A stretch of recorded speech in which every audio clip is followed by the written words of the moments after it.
Alright guys, my name is Chris Gutierrez with Code 3 Motors, longtime paramedic and power stroke mechanic. I have a 2003 E450 Super Duty. This has got the 7.3 liter power stroke. This is the last year of the 7.3 liter. It has 182,000 miles on it. The coach builder is a wheeled coach, and I'm going to give you a walk around tour. You can probably see we're getting long shadow, so I'm trying to rush this along so we have good light. I want to get a test drive in. We're going to go into the back patient compartment and into the cab.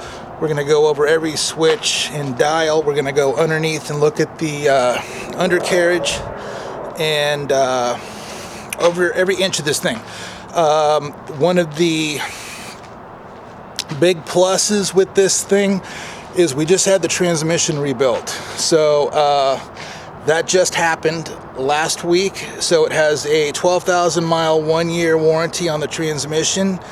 It was starting to slip a little bit. We didn't feel comfortable selling it like that, so we just had the whole thing redone, which is about $4,000. And that's a nationwide warranty, so through AAMCO is who does our transmission work.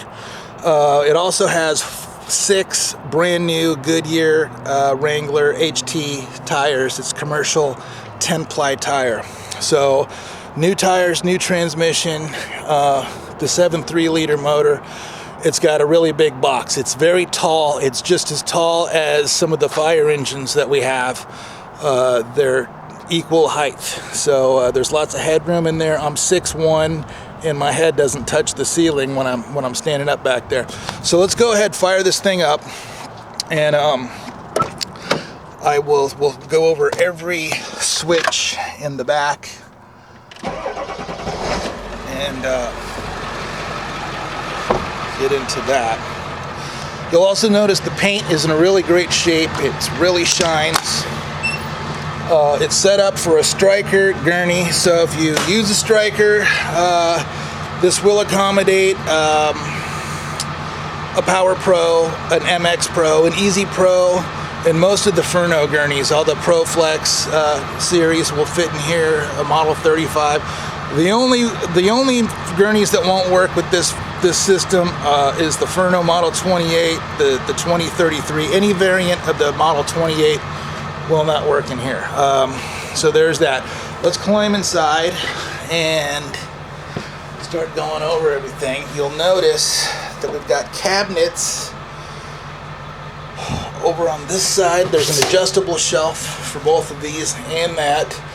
This used to have plexiglass, but the crew that worked in this rig built that system, which I actually prefer. You can see it's got the bicarbonate, the epi, the atropine, amiodarone, all of your drugs and stuff, with easy access and all the dividers that they made. So we left it as is. If I'm not mistaken, the inverter, oh no, the inverter's on the outside. Oh, you know what? We didn't go through the outside compartments. Let me jump back out real quick. I'm in such a hurry to beat the sun. We didn't go through our compartments, which is always the first thing that I do. So this is our O2 compartment. You can see the regulator is there. This thing is deployment ready.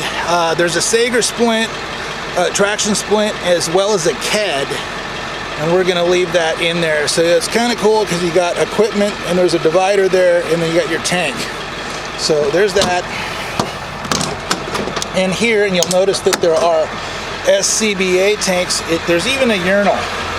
So, you know, you need to utilize that. There's one for you, but there's a couple SCBA tank racks in there. So this compartment, you could put turnout gear, or you could put extra supplies, however you want to arrange it. Here is the other SCBA. There's one for a spare tank, fire extinguisher, and just a large space to put tools, extrication tools, or medical supplies. Back here is our backboard compartment. Nice and tall. You got a divider here, so you got backboards, flats. It's not big enough for a scoop stretcher, but you got all that stuff. And then over here you could put a folding flat on this side, and then you've got for your head beds and seat collars, you've got that shelving there. There's a small space there for whatever you desire to put in there. And then this is your compartment for where you would have your jump bags, your portable oxygen, your monitor, everything that you're going to take into your rescue would be there. And then your batteries are down there. There's 3 batteries in that tray down there, and then there's 1 under the hood, so there's 4 total. All right, let's go back into the back again, and then, so we have on the door, there's some compartment space, so you could utilize the door space in the wheel well there. This is all of your space that's accessible from the side compartment. And then our jump seat, very nice shape. It has an integrated child seat. So if you need to put a child in restraint, there is that. There's reach through for the oxygen tank, so you can turn it on and off. You'll notice there was some radio equipment. Some of it's still present. We didn't take the wiring out, so all of the antennas are on the roof. It's kind of plug and play for your antennas for the front and back. So usually we rip that stuff out because it's pretty mangled up, but it's in pretty good shape, so we just left it in there. All of our switches are here. There's also this, where is it? Bam. There's a light, so if you're working on your patient care report. Oh yeah, there's also an intercom system. So for the front and the back, if you have headsets, you can plug those in and run that. So that's for our patient heat or cool. And that's coming out of there. That's on medium right now. There's low. There's high. And then the way that works is there's this is your speed selector.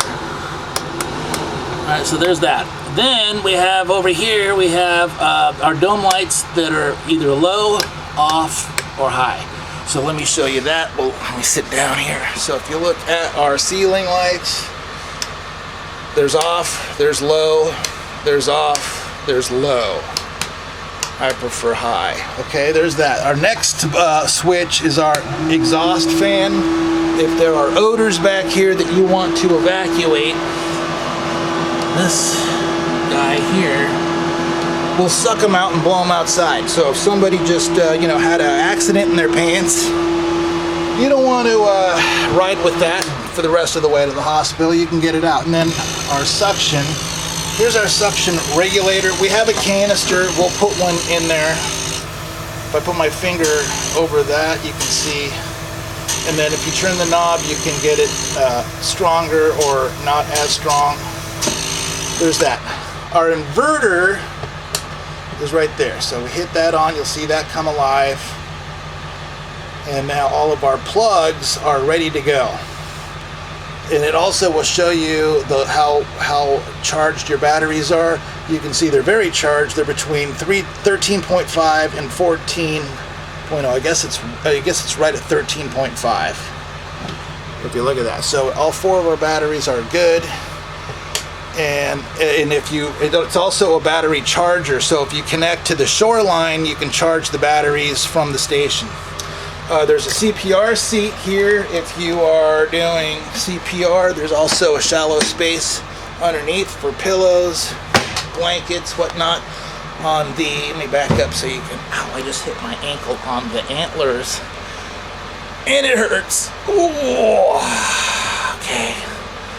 okay, all right, so you can see the upholstery is in great shape. The back isn't torn. There's no tears on the thing. There's a big beefy armrest there if you want to keep that down, to prevent you from flying into the cabinets over here. That's an option. There's also an oxygen outlet on the wall if you do have a patient. Sharps container over there. There's some grab rails to keep you in place. You'll also notice that there's seat belts there to secure a second patient onto the bench seat. And then you have space here for the Sharps containers and hazardous waste. Is there anything I didn't go over because we are losing like, oh yeah, another thing that I think is cool, pretty minor, but you can actually open that window. So if you want real fresh air, you can have that, and I love real fresh air. All right, so let me turn that off. Let's go jump in the front real quick while we still have some sunlight. I really like to get this video done. All right, let's go up here. Oh, and this is the our shoreline. So you would connect into that, and then you can charge your batteries from a plug. All right, up here, you'll notice our, oops, let me get my finger up there. Here's our climate control. So we'll put it on AC for start. I have it on low. So there's low, 2 medium settings, and high. And then this is our climate control. We have it all the way on cool. And if you want to put it on high, you just turn it over to high, hot. Okay, so then we got normal AC. You can hear the actuator door move. We've got vent. We've got off. We've got floor. Or, oh, what was that? I can't see. Oh, yeah, floor, mix, and then defrost. So there is that. Turn that off. We've got a radio. It also has a CD player. Let me go to FM. Let me go to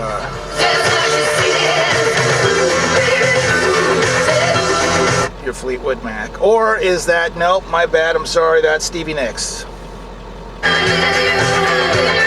Yeah, okay. There's that.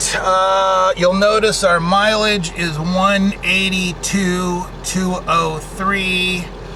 And this is all of our, oh wait, let me do, we got power windows, right? We got power windows. Look around that side, power windows.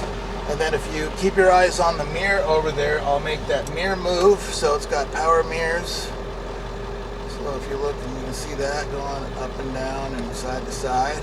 Okay, there's that. And then if you look over onto this mirror, you can see that one's going. Okay, there's that. And then our window wash. You see we got the wash, and then we got the wipers going, and then they go super fast. There's a whole bunch of settings in the middle, and then off. The Ford horn, and that's pretty much it for Ford stuff. All of the stuff you're interested in is down here. So we throw that, that's the master, and then these are all of the switches. You'll notice it as an Opticom. If your city is equipped, and then you'll also notice there's radio wires here and over there. 2 radios. The radios that were in here were Motorola Astro radios. So this is the setup for a Motorola Astro, which are the most commonly used radios in ambulances. Occasionally I come across an ambulance that has Kenwood radios, but this is for a Motorola Astro. So you'll notice that as soon as we throw this switch, everything goes. It has Opticom. Opticom, that's the device that changes the light signal from red to green. So your city obviously has to be equipped with the Opticom receivers on the signals, and it reads the pulse that is in the middle of the light bar and changes all the red lights to green, so you don't have to stop. And then you'll just notice you can adjust each one of these: headlight flashers, front light bar, front flashers, grill lights, strobes, rear flashers. The second tier is all of our non-emergency stuff, the floodlights stuff, and then we've got the siren, which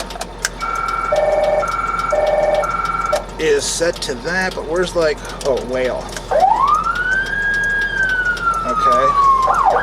And then if I hit this, oops, it didn't go back.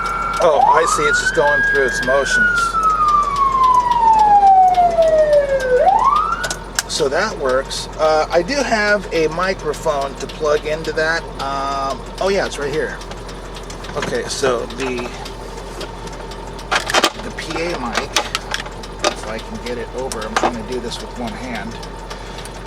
That is right there. Let me put my window down a little bit so you can hear. Oh, let me see, this has to be on. Let's go PA mic. There we go.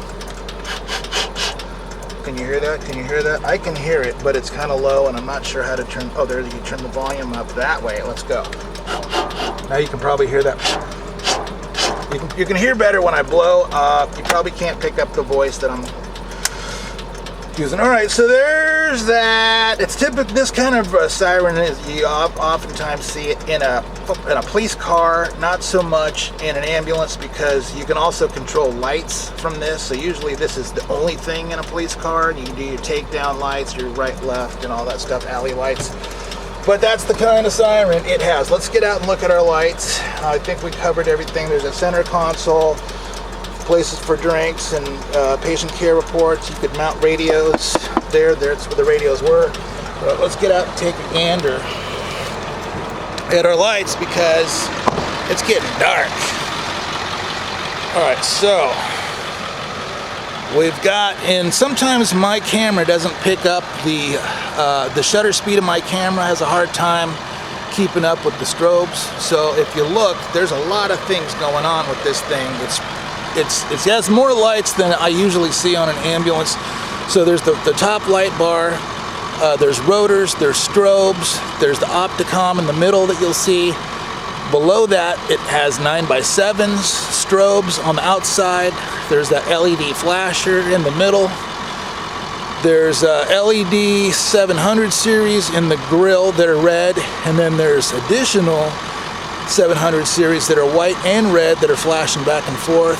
There's strobes in the front fender that are white and red. There's more strobes in the rear quarter panel. And then you'll see on the back, we've got a combination of amber and red strobes and flashers. And then that red light, that's that 3x7 that's above the doors. That's a third brake light that will come on when the brake lights are on.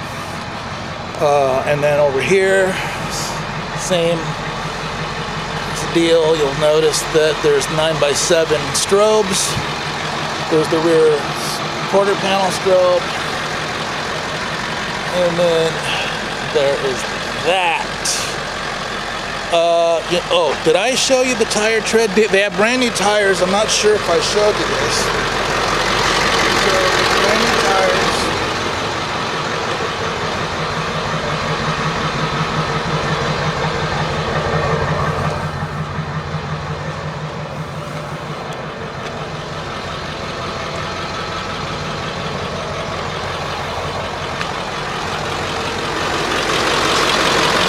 There are no oil leaks. There are no any issues at all. Let me show you.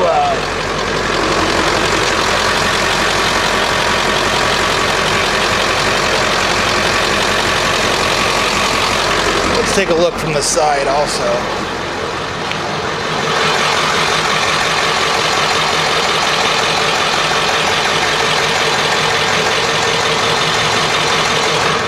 No rust. You can a good thing to look at to determine rust is the fuel tank.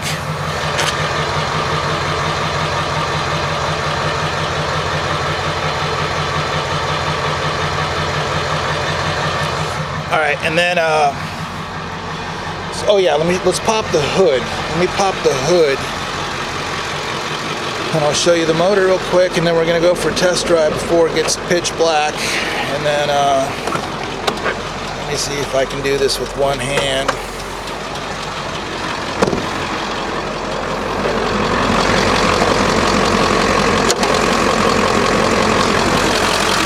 All right. Here's our motor. And you can hear it sounds fantastic. It has a different sound than the 6.0.